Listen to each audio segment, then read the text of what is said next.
Magandang hapon, Pilipinas. 3:04 ayon sa Philippine Standard Time. Live mula rito sa Pag-asa DOST, narito na ang latest sa lagay ng ating panahon.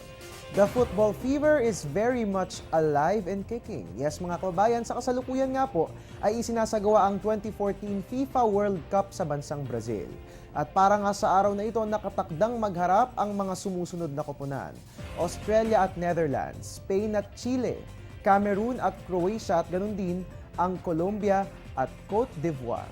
At para nga naman pumagabayan tayo sa ating panonood ng mga kapanapanabik na football matches, alamin po natin ang magigilagay ng panahon. At narito nga po ang 3-day weather forecast para sa bansang Brazil at atid po yan sa atin ng World Meteorological Organization or WMO.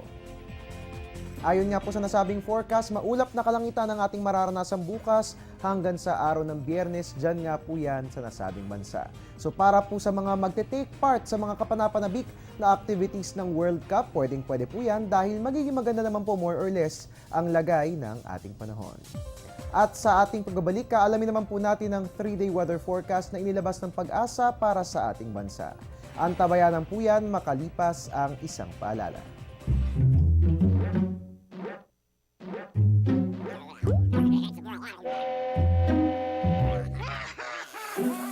Worried kung nasaan ang package mo?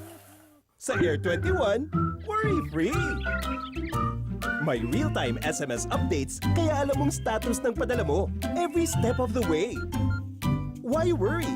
Pwede namang worry-free. Sa Air 21, sagot ko, padala mo!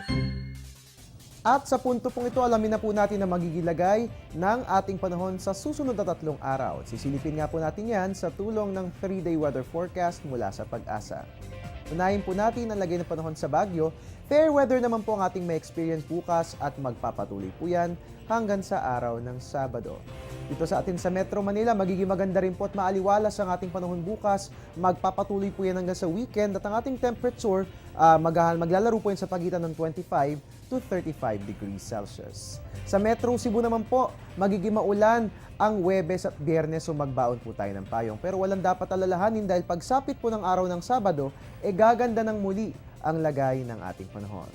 Sa Metro Davao naman po, fair weather din po ang ating mararanasan bukas hanggang sa Sabado. Pero ganun pa man, magbaon pa rin po tayo ng payong dahil posible pa rin tayo makaranas ng isolated rain showers and thunderstorms. At bilang panguli sa Zamboanga, partly cloudy skies din po ang ating mararanasan bukas at magtutuloy-tuloy po yan hanggang sa Saturday. Ang ating temperature maglalaro sa pagitan ng 24 to 32 degrees Celsius. At yan nga po ang 3-day weather forecast na inilabas ng Pag-asa. At yan po muna ang latest mula rito sa Pag-asa DOST. Mula rito sa Panahon TV kung saan walang pinipiling panahon, ang pagbibigay impormasyon, inyo pong kaagapay ang inyong weatherman. Harry Bayona, magandang hapon.